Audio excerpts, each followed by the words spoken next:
Guardian Spirit of Snaefellsnes, Chapter 1, A Legacy of Two Worlds. The icy reaches of Iceland, where jagged mountains pierced the sky and glaciers stretched like eternal guardians of the earth, held secrets both ancient and profound. It was in this land of extremes, beauty and danger, light and shadow, that Bárður Snæfellsás was born. His mother Hittis was a healer, renowned for her wisdom and her ability to commune with the land. His father Dumba was a chieftain among trolls, as mighty as the glaciers and as enduring as the rocks beneath them. Bardur embodied the union of two worlds. His mother's teachings instilled in him a love for life, a sense of justice, and an understanding of human frailty. From his father he inherited a formidable strength and an indomitable connection to the earth. Yet this duality marked him as an outsider. Among humans, his immense size and ethereal presence set him apart, while among trolls, his human blood was a source of distrust. From an early age, Bardur wrestled with the weight of expectation. His mother often spoke of a destiny that lay before him, of a role that would demand every ounce of his strength and wisdom. "The land has chosen you, my son," she would say as they walked the cliffs overlooking the roaring sea. "You are the bridge between the worlds and the protector of this sacred place." Bardur, young and headstrong, found these words burdensome. He longed for simplicity, for a life unbound by the invisible threads of fate. Yet even in his youth he felt the pull of something greater. The mountains spoke to him in whispers, the glaciers hummed a melody only he could hear, and the winds carried secrets meant only for his ears. The call of the glacier. The years passed, and Bardur grew into a figure of legend. His strength became unparalleled, and his wisdom, though hard-won, earned him the respect of both humans and trolls. He wielded a staff carved from the oldest birch tree in Iceland, a gift from his father's kin, imbued with a magic that resonated with the natural world. Yet, despite his growing renown, Bardur often felt the weight of solitude. One fateful evening, as the auroras wove a tapestry of light across the night sky, a messenger arrived at his home. It was an elder from a nearby village, his face etched with worry and fatigue. "Bardur," the elder said, his voice trembling, "we need your help.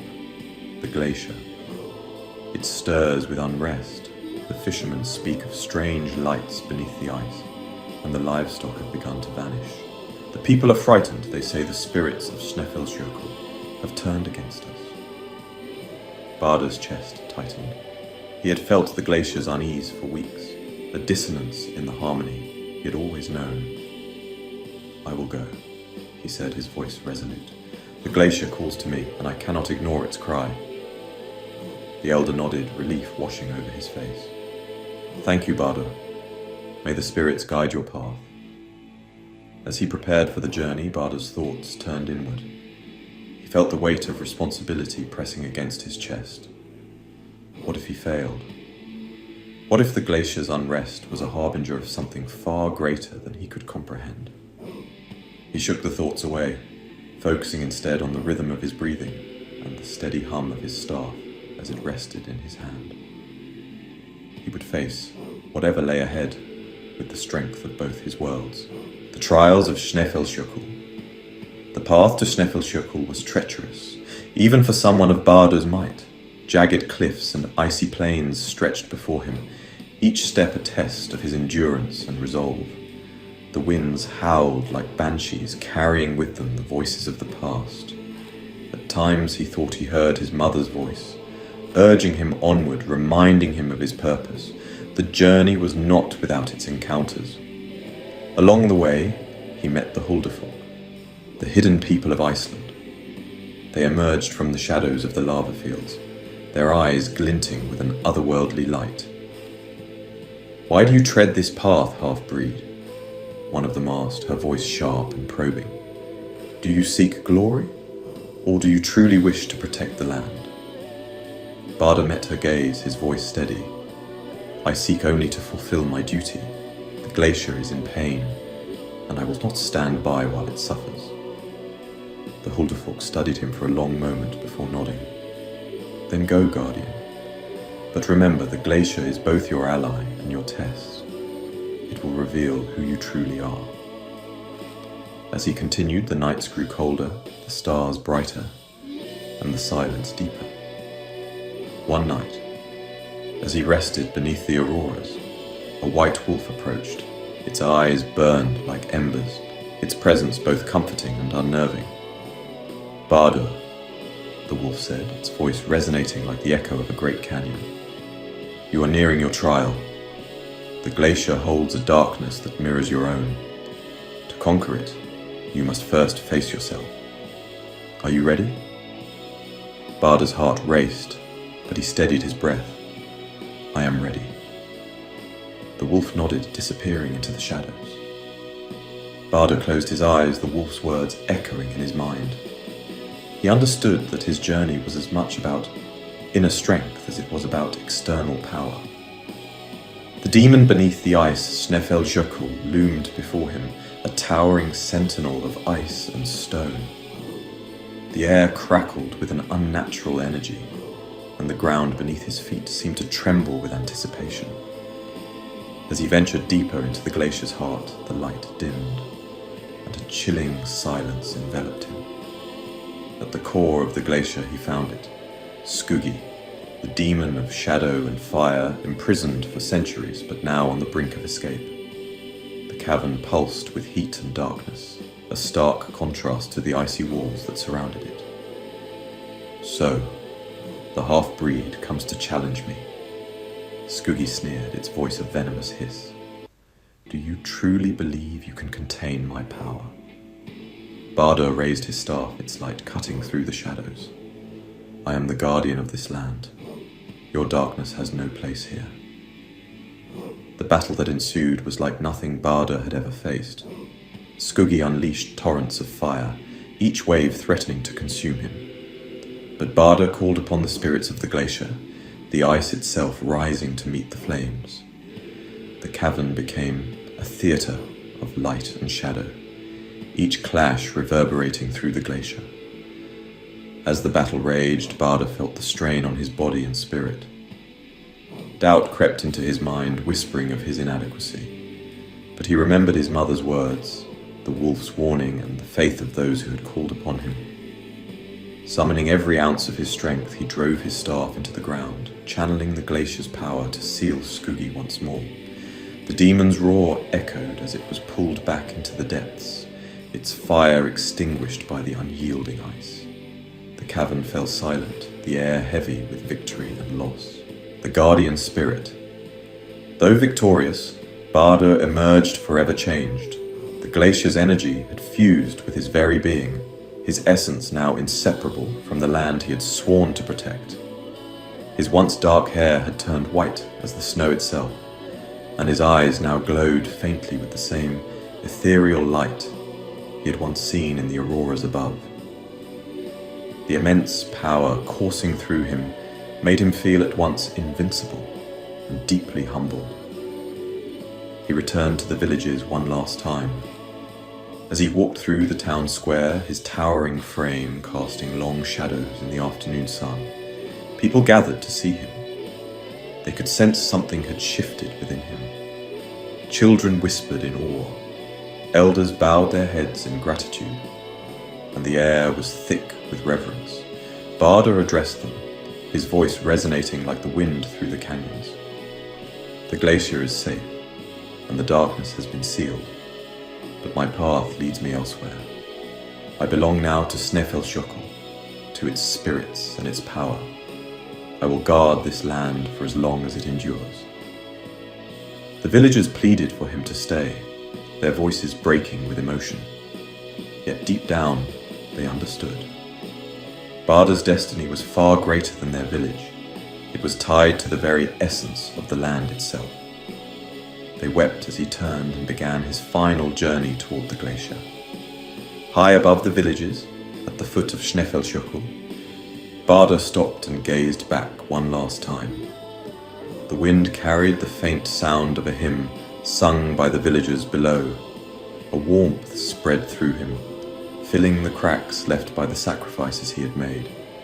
He raised his staff, the light radiating from it like a beacon, and then stepped into the ice, a legacy of hope. Generations passed, yet the story of Bárður Snæfellsás only grew. Elders spoke of him as if they had seen him with their own eyes, weaving tales of his bravery and sacrifice into the fabric of their culture. He was no longer just a guardian. He was a legend, a symbol of hope and resilience. Travellers who ventured near Snæfellsjökull often reported feeling an inexplicable sense of peace, as though an unseen presence watched over them. Some spoke of glimpsing a tall figure in the distance, cloaked in snow and shadow, his staff glowing faintly against the icy backdrop. Others claimed to hear whispers in the wind, words of encouragement and guidance when they were lost or afraid. The villagers of Snæfellsnes continued to honour Bardur with annual ceremonies. They gathered at the base of the glacier to leave offerings of carved wooden figures, flowers and food, believing that these gifts would keep his spirit strong. Songs were sung and stories were told, ensuring that even the youngest children knew of their protector. But Bardur's legacy extended beyond the stories. His spirit inspired the people to live in harmony with the land, to respect its power and its beauty. Farmers worked their fields with care, fishermen treated the sea with reverence, and every step taken on the frozen ground was done with gratitude. Guardianship beyond time. The centuries rolled forward, and the world beyond Snæfellsnes evolved in ways unimaginable. Ships gave way to steamers, which gave way to airplanes, and the once isolated land of Iceland became connected to the wider world. Yet even as the modern age encroached, Bardur's legacy remained steadfast. Tourists began to arrive, drawn by the allure of Snæfellsjökull and the tales of its mysterious guardian spirit. They climbed the glacier's icy ridges and marvelled at the ethereal beauty of the land. Many claimed to feel a sense of peace, as though an unseen force watched over them. Some reported strange dreams after their visits, dreams of a tall figure cloaked in snow and light, his staff glowing like the first star of evening. Local guides, many descended from the villagers Bardur had once protected, spoke of him with reverence. They shared stories of his heroism and sacrifice, their words infused with pride and a sense of duty to preserve his memory. For these guides, Bardur was more than a legend. He was a protector who continued to watch over their homeland, a world that calls upon him. In times of crisis, when storms battered the coast or the earth quaked beneath the glacier's surface, the people of Snæfellsnes turned to Bardur. They climbed the glacier's icy trails, braving the elements to leave offerings at its base. Some carried small stones inscribed with prayers, others brought food or candles. Always they felt their prayers were heard. One winter, an unusually fierce blizzard swept through the peninsula, cutting off villages and threatening lives. The people huddled in their homes, their fires struggling against the biting cold. It was during this storm that many claimed to see a figure moving through the snow, tall and luminous, his staff casting a warm light that pierced the howling winds. When the storm passed, villagers emerged to find their homes, untouched by the worst of the weather. Paths that had been buried under snow were mysteriously cleared, and the livestock that had wandered during the storm were found safely sheltered in barns. Whispers of Bardur's intervention spread quickly, reaffirming the belief that he was always near. Eternal vigil. High within the glacier, Bardur remained vigilant. His form had become one with the ice, his spirit woven into its essence.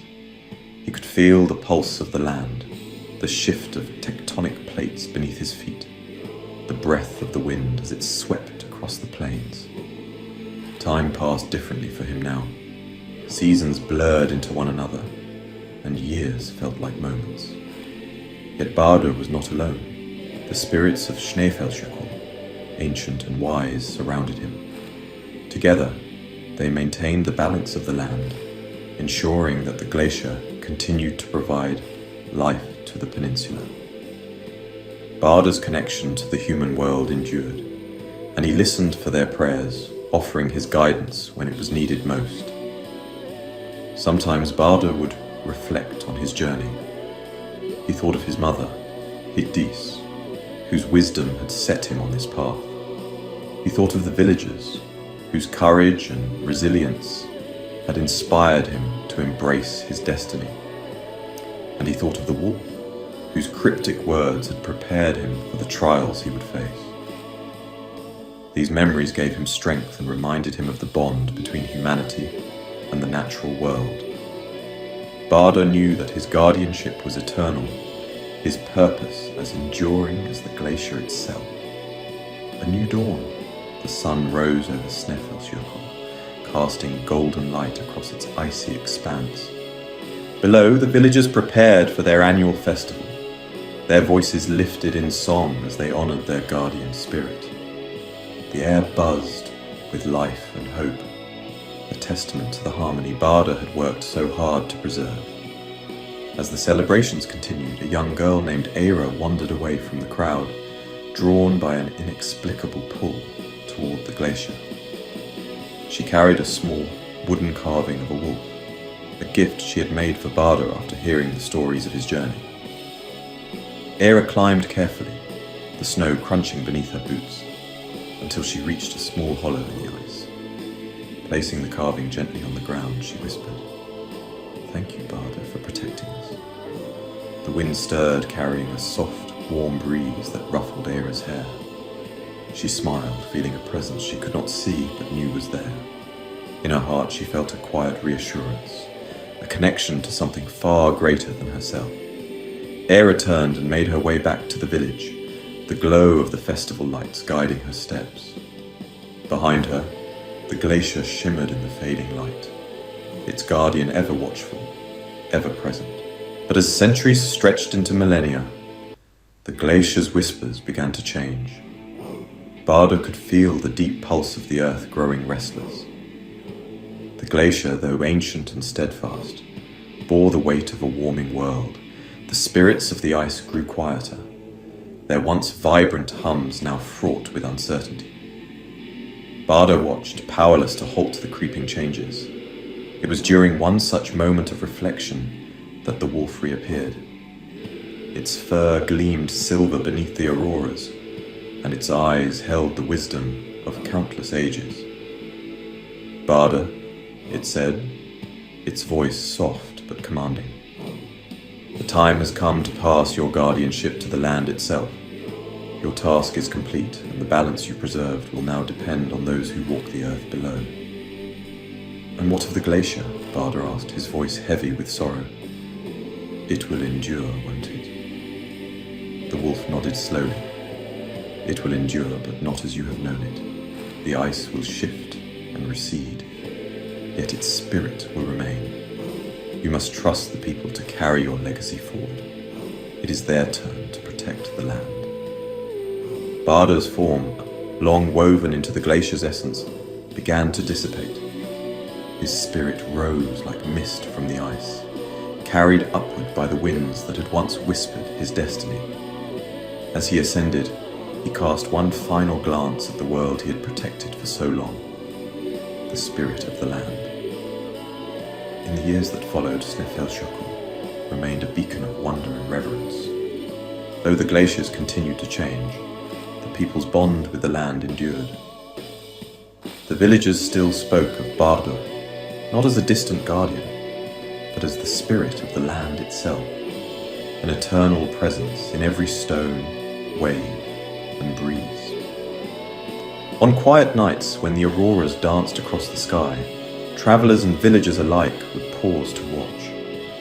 Many claimed to feel a gentle warmth, as though Bardur's spirit brushed against their hearts, reminding them of their connection to the world around them. The legacy of Bárður Snæfellsás lived on, not in a single figure, but in the harmony he had fostered. His story became a testament to the enduring power of balance, courage, and unity, a reminder that even as the world changes, the spirit of protection and care will always find a home among those who cherish the earth. The glaciers whisper. High above the villages, Snæfellsjökull stood silent yet alive. The glacier, though altered, still carried the echoes of its guardian. On a still winter evening, a young boy climbed its slopes with a carved figure in his hand, a gift for the spirit he had heard about in stories. As he placed the figure on the icy ground, a soft wind rose, carrying with it a faint whisper. The boy smiled, sensing that Bardur's spirit was not gone, but had become one with the land itself, forever watching, forever guiding. And so the tale of Bárður Snæfellsás came to its gentle close, a guardian no longer bound to a single form, but woven into the heart of Iceland, where his presence would endure for all time.